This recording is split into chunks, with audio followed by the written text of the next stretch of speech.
With just 4 days until the TikTok ban is officially supposed to take effect if the Supreme Court doesn't grant some stay of execution to the Chinese company or run app, millions and millions of people, we can put this element up on the screen, here in America are flocking over to RedNote. And including me, I'm over on RedNote. People are like, Are you really? What's your handle? Yeah. So you got on TikTok and then immediately got on RedNote too. I got on RedNote before TikTok, I think. Wow, that's so perfect. So I'm not even a refugee. I think just search Ryan Grimm on there. Maybe, I don't know. I haven't posted anything on RedNote, but RedNote is actually kind of cool. But what's amazing about this kind of own goal from the U.S.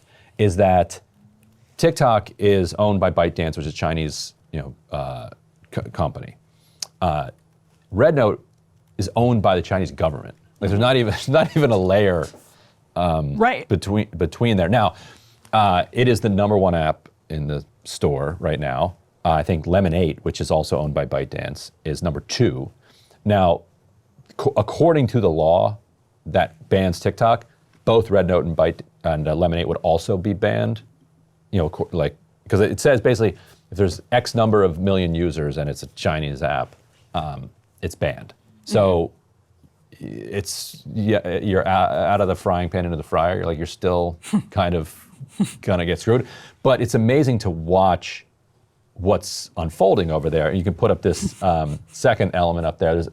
The cultural exchanges between the Americans and the Chinese are just absolutely delightful. This one has been going viral. Chinese user telling the Americans, look, you guys don't need a new app, you guys need a revolution.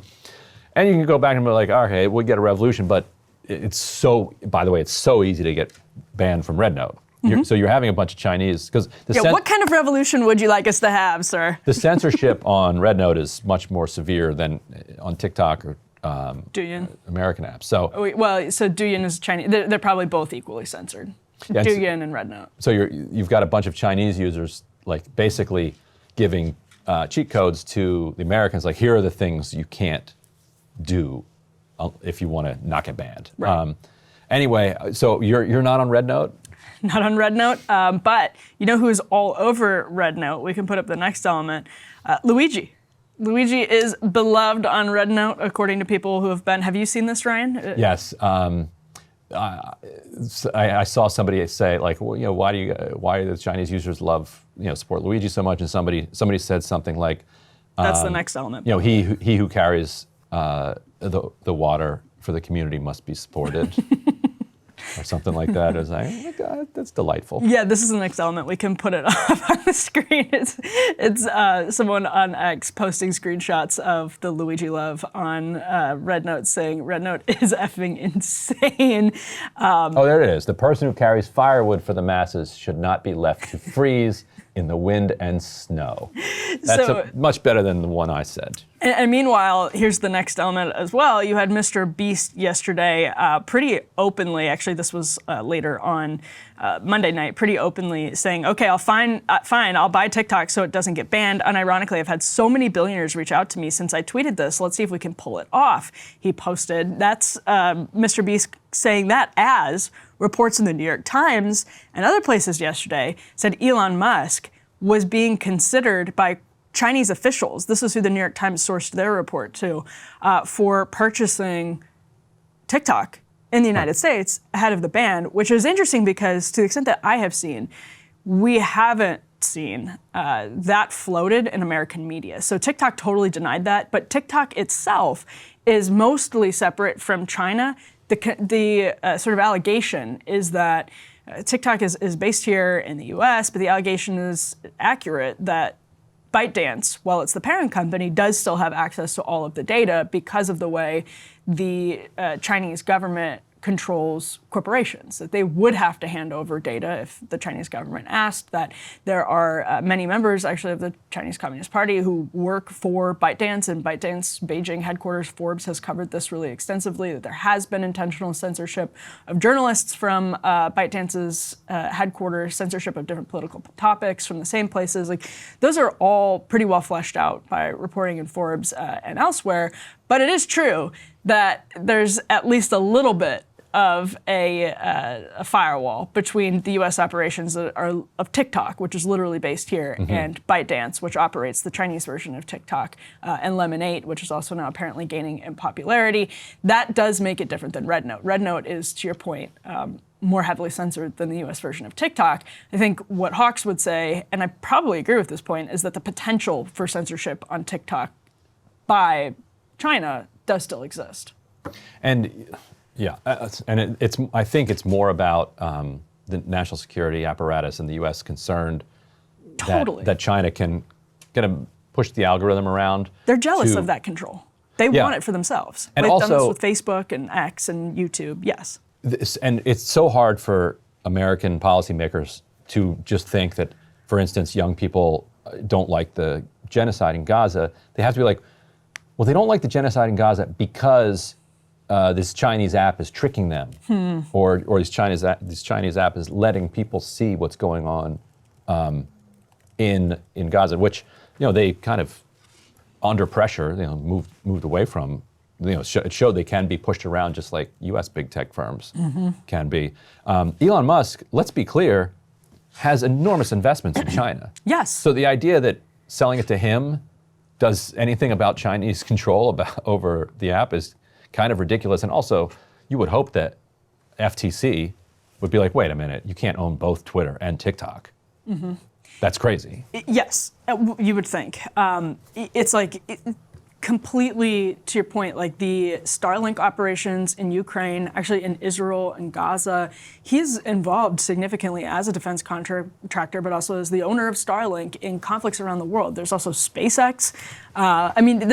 It's just to applaud this from populist right-wing perspective is completely bananas, and act like this is a power that should exist. And I mean, even X, I think, is too much power for one billionaire to own. Oh, for sure. So yeah, we'll definitely agree on that. But it's to an extent. I mean, I was thinking about this today. Like, it's this RedNote stuff. The memes are really funny, but whether or not we agree with the policies of the military-industrial complex and the Pentagon, we could not in the distant future find ourselves in the situation where China is literally trying to kill American soldiers and vice versa. And this will get a lot less funny at that point. Yes, but I would hope that cultural exchanges like this would make a war less likely as the working people in the United States realize they have more in common with the working people in China than they do with their billionaire owners, as Mac pointed out on Twitter. I think that the culture exchange is great. And, there has been this interesting... this is the blue gene theory?